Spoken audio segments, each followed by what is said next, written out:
Fala pessoal, tudo bem? Eu sou o professor Lucas e estamos aqui para o nosso... Já perdi a conta de qual episódio nós estamos, é sexto episódio, segunda produção aqui. E assim eu vou esquecendo a todos os episódios, no passado eu já esqueci. Mas bacana, se você chegou até aqui, dá aquele like aí, dá aquela força pra gente, curte, se inscreve aí para sempre ficar a notificação que estamos lançando um episódio novo. É muito bacana isso, que incentiva a gente a continuar produzindo. Seguindo a nossa lógica, hoje nós temos uma presença super especial, professora Ana Amélia. Obrigado pela presença, professora. Eu que agradeço. Show um prazer estar aqui.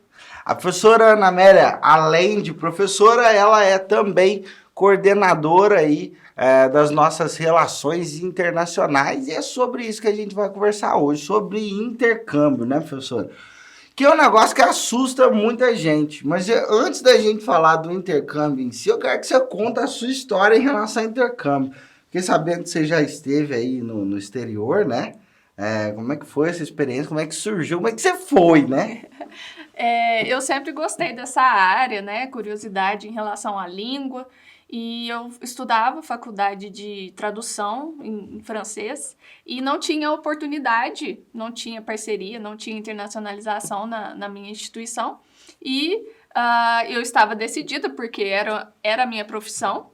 Então, eu tive que dar os meus pulos. E eu lembro muito bem que aí eu consegui uma bolsa de iniciação científica. Uhum. E meu pai disse, não, você pode guardar essa bolsa para fazer alguma coisa, né? Algum curso. E aí, pensando em viajar, eu comprei um bezerro. Um bezerro? A internacionalização começou com um bezerro. Vamos lá, explica isso. Claro que eu não ia começar uma criação do nada, né? Na minha família já tinha criação e eu tava vendo que dava certo dinheiro depois de um tempo, então eu pedi pro meu pai se eu não podia ter um bezerro junto com os deles e deixei engordando.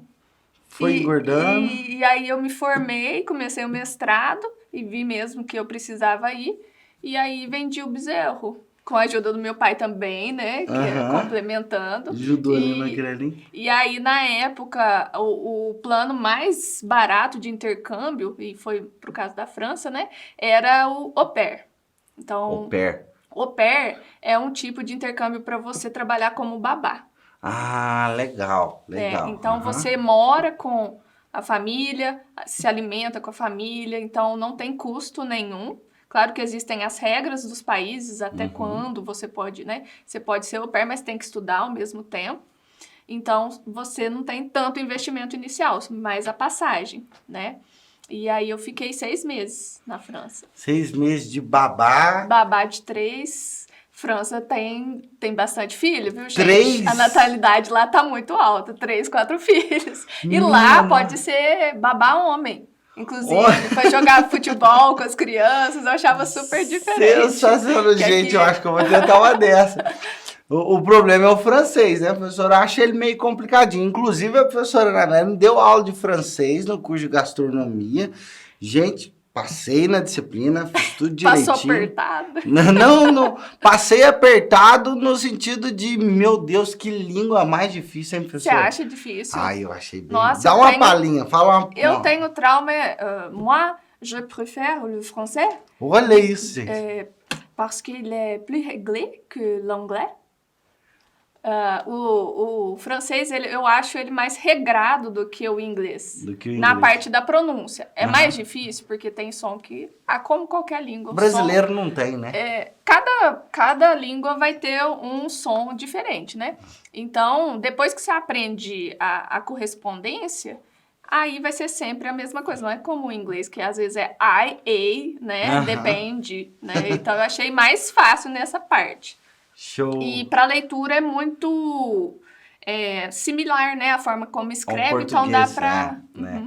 Mas e aí? Você foi para lá, você já tinha uma base do inglês, né? Do francês. Inglês não, perdão, do francês. Eu já tinha estudado na faculdade. Só. Mas fica bem na parte de gramática, Aham. não tem muita conversação. Então eu cheguei bem cru.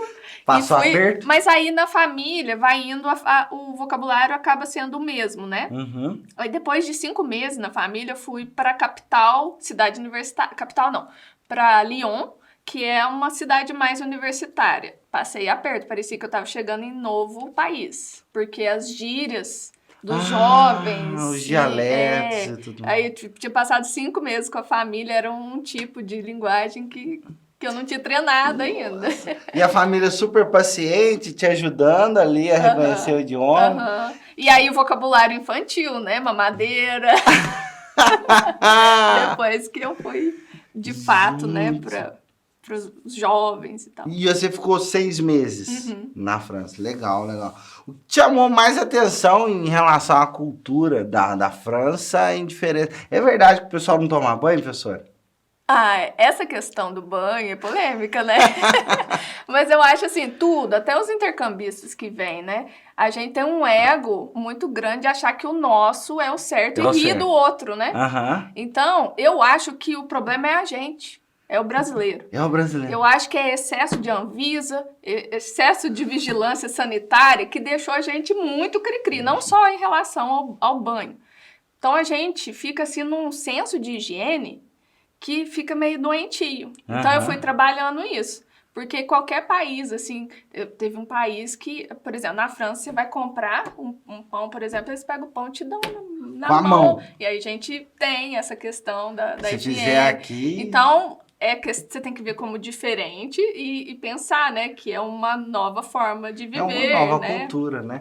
E isso que é legal do intercâmbio, né? É um intercâmbio de cultura, realmente, né?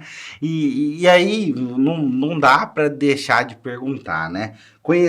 Deu para fazer um mochilão ali, pelo menos na França, ou Como não? eu tava sem dinheiro, eu peguei carona com alguns conhecidos brasileiros na época do Orkut. Nossa! Aí tava assim, brasileiros na cidade, né?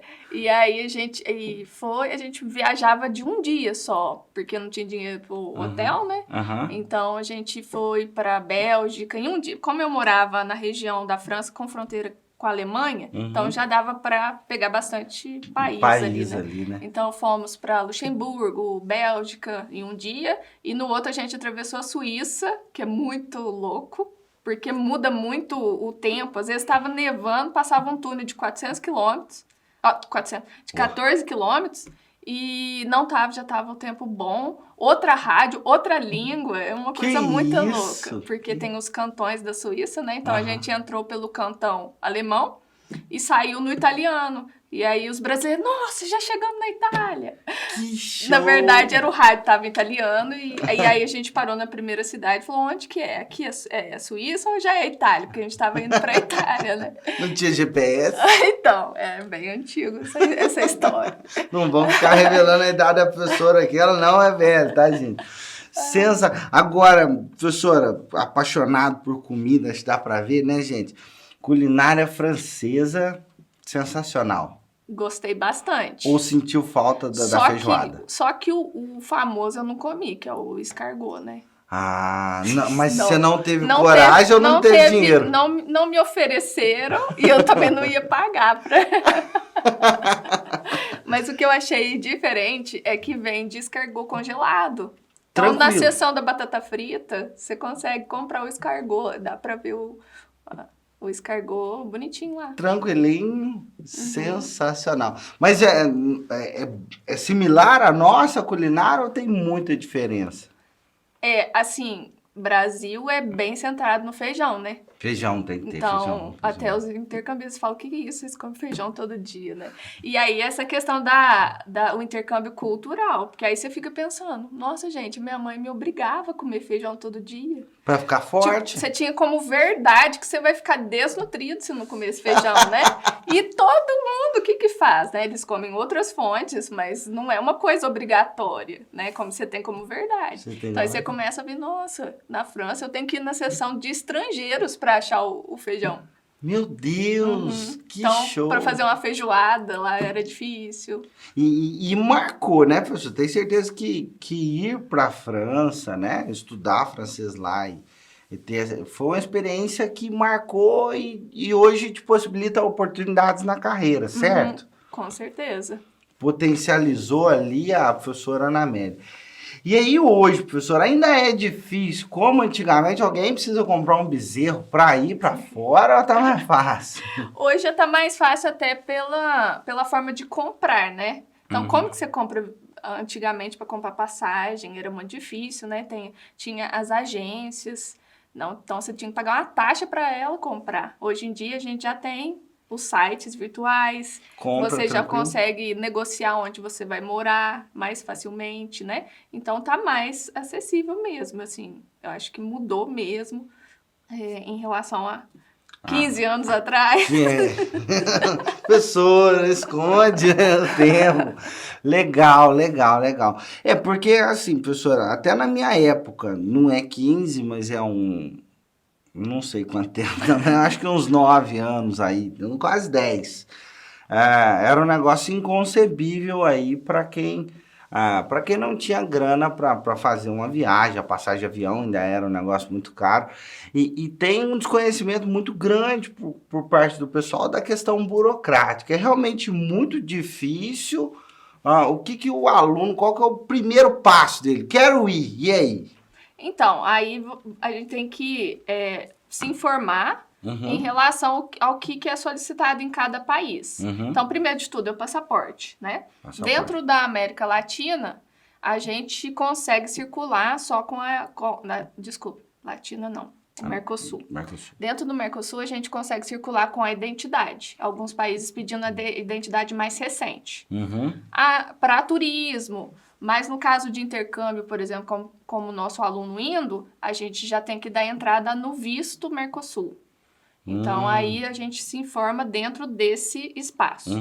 E aí a gente tem também o acordo Schengen, que é um acordo assinado entre os países da Europa, alguns, não todos, não coincide com a União Europeia. E dentro desse acordo, o Brasil incluído, a gente pode ficar até 3 meses como turistas. Então, Legal.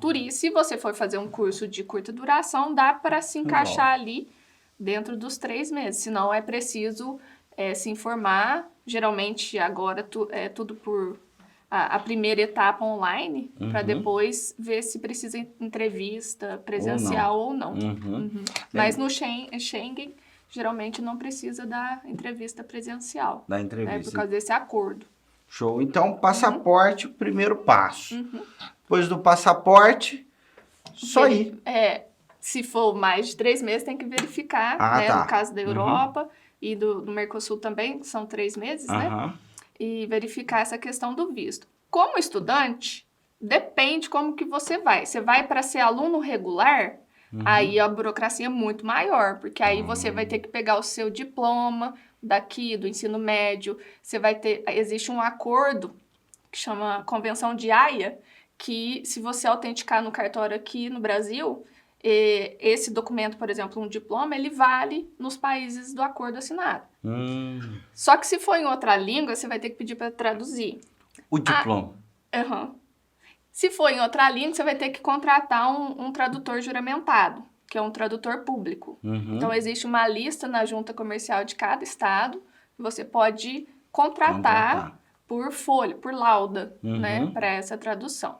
Então, é um pouco mais burocrático, porque você vai ser um aluno matriculado no exterior. Sim. No caso de intercâmbio, como a gente chama aqui, né, mobilidade estudantil, já está super facilitado, porque nós, aqui do Unis, o RI, né, ele faz todo esse trâmite de matrícula provisória nas instituições parceiras. Então, o nosso aluno ele já vai matriculado lá, com análise entre os coordenadores, para fazer equivalência no diploma aqui. Legal. Entendeu? Então, o que o aluno estuda lá vale no currículo dele aqui. Sensacional. Quando ele vai, ele um pouco para o curso aqui, né? Então, ele pode cursar, tem que cursar no mínimo 2 disciplinas convalidando e no mínimo 4 ao total. Ao total. Mas ele pode fazer mais, se ele der conta, Manda né? ver. Manda ver. E depois vem o aproveitamento de estudos. Aí ele é dispensado até financeiramente Sim, das daqui. disciplinas que ele fizer. Uma dúvida. Geralmente tem a validação das disciplinas lá, bate direitinho com o que estuda lá e o que estuda aqui? Tem que analisar, Tem que mas analisar. geralmente bate, né? Bate. Claro que se a gente for pegar direito, né? Uhum. Então vai ser o Ah, não, direito. é outra legislação. Alguns cursos são bem culturais, específico. assim, né? Sim, Da sim, não tem questão jeito. da informação, mas de forma geral bate sim. Que sensacional. E dos destinos aí, professora, que nós temos hoje aqui, o Unis tem parceria mais ou menos com quantos países, professora?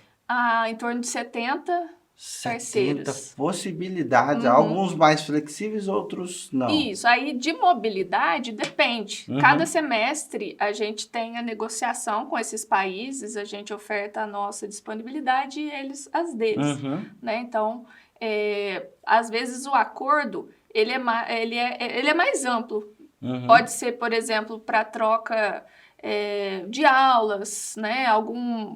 Participação em congresso. Então, é bem ampla É bem a amplo. possibilidade. De mobilidade é uma negociação a cada semestre. Show.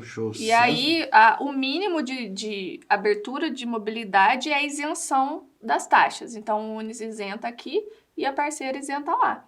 E aí, depois a gente começa a negociar, porque nós temos também um alojamento para receber alguns aqui, e em troca a gente também pede benefícios para os nossos alunos. Então, depois da pandemia complicou um pouco, né? Porque ficou caro, a crise está geral. Então, a gente tenta sempre trazer mais benefícios para o aluno poder ir. Que legal. Eu, enquanto professor, percebo alguns alunos de fora dentro da minha sala de aula, alguns semestres, né?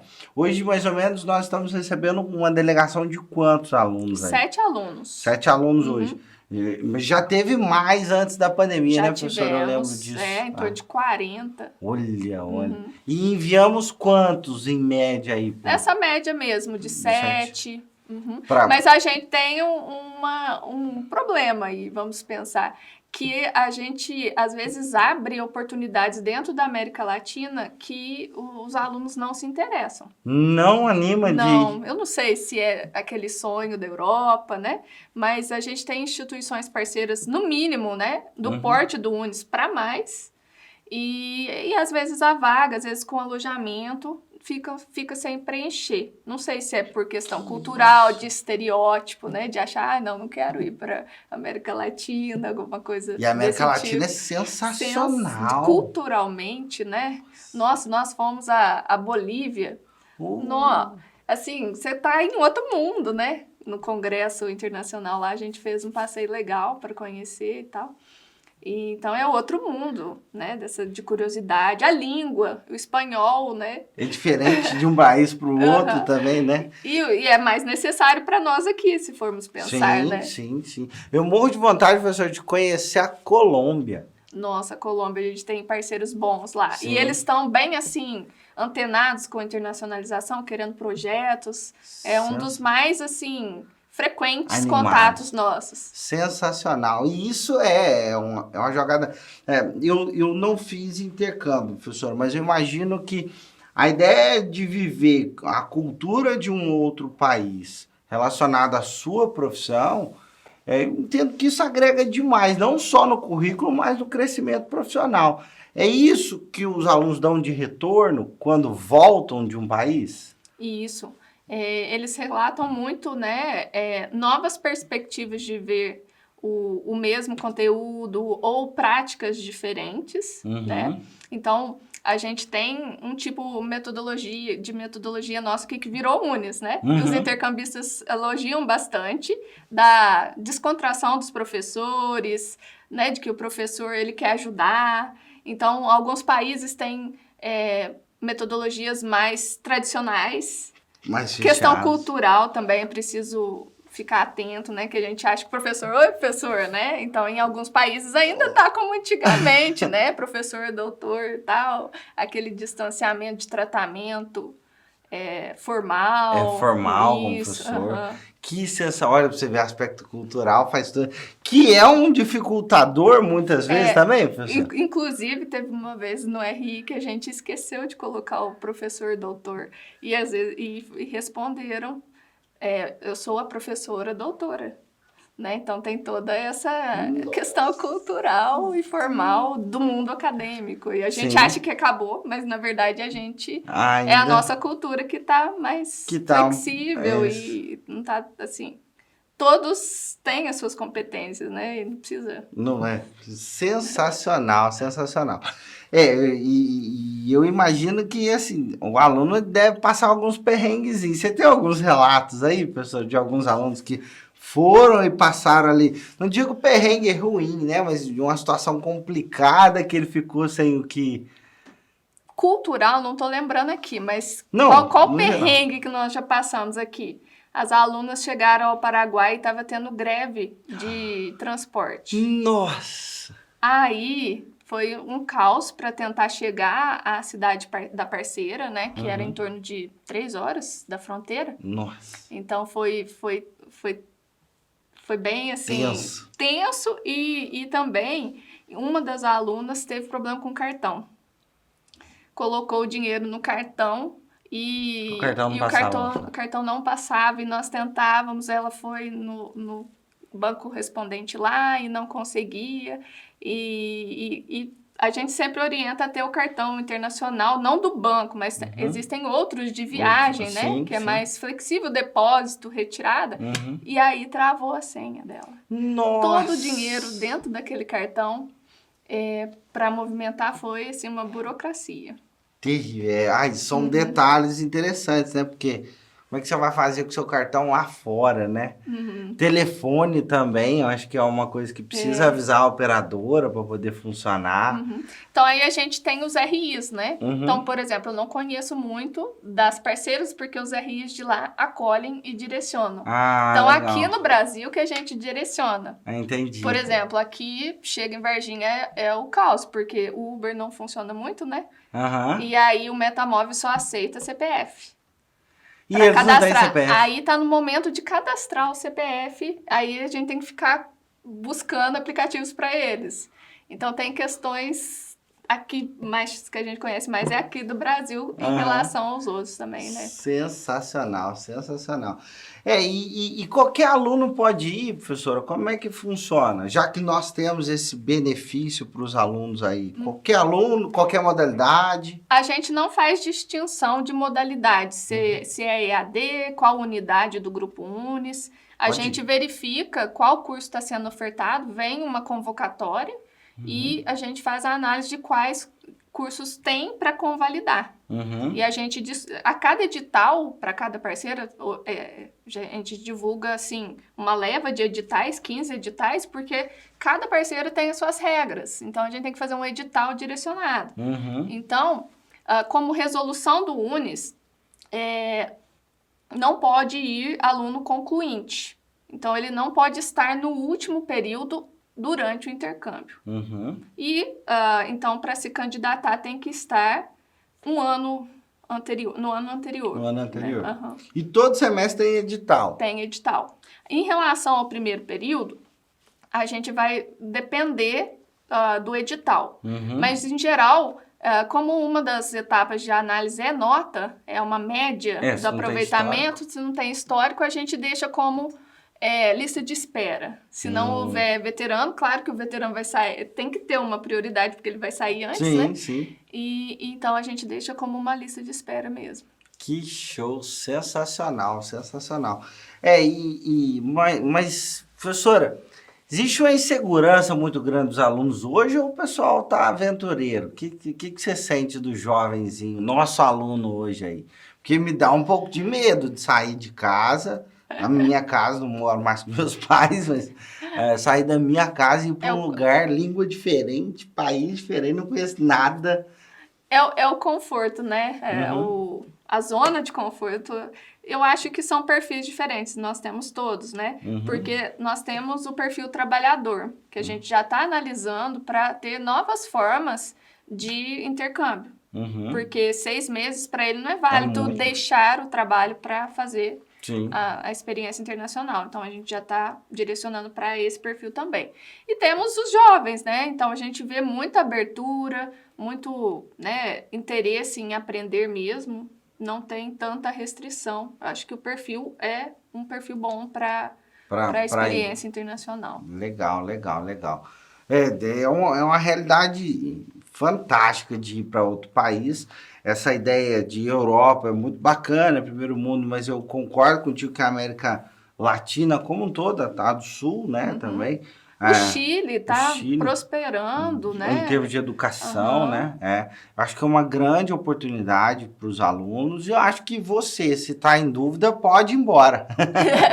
Tá na hora já, fica de olho aí nos editais. Imagina com todas a consultoria acadêmica, cultural, vão te receber, né? Essa parte burocrática de academia já é tudo resolvido por nós. Tudo resolvido. É só literalmente comprar passagemzinha e...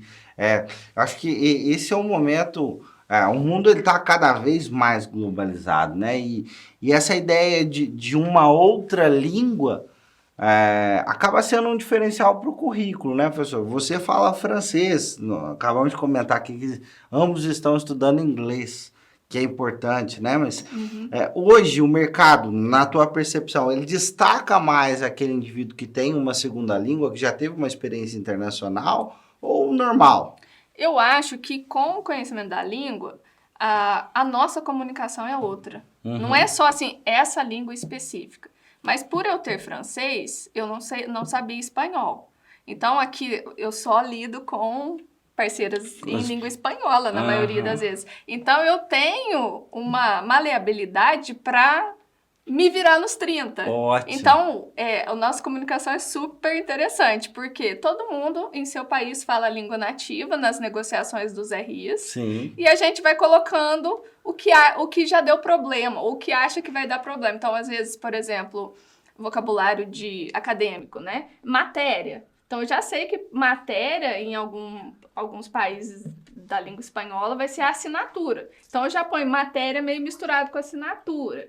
É curso, é carreira. Então, você começa a ter um conhecimento linguístico de base que qualquer língua permitiria para se virar, entendeu? Eu acho que isso que amplia a mente, é uma né? gama, é sensacional, sensacional. Bom, pessoal, eu acho que essa conversa é extremamente rica, ela não precisa acabar aqui, né, professora? Eu acho que o pessoal pode mandar aí e-mails com dúvidas, com sugestão aí pra gente, pode escrever aí, comentar aí embaixo, no Spotify também dá para fazer isso.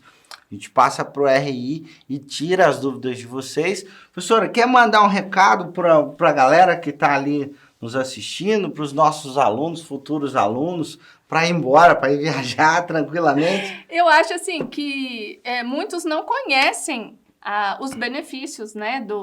Acha que é muito caro, mas se você for colocar na ponta dos lápis, não sai caro o intercâmbio. Não é caro. Porque o preço que você pagaria na mensalidade, essa isenção da sua mensalidade. Então, às vezes, o investimento vai ser a passagem, o custo de vida, às vezes, dependendo do país, né, gente? Que vai ser mais ou menos igual, que você tem que viver aqui também, você não pode, né? Você tem que colocar seus gastos aqui comparados ao país. Lá. Então, não sai assim, horrores, né? Você não vai pagar um carro, uma casa. É acessível. E essa parte burocrática, gente, tem gente pagando para a agência fazer isso. E o aluno Unis tem. Já está tudo resolvido para ir, né? Então, se informar de acordo com os editais. Nós temos o ri@unis, né? O e-mail que a gente tira as dúvidas também. E outras ações internacionais que temos feito, como cursos. Ótimo.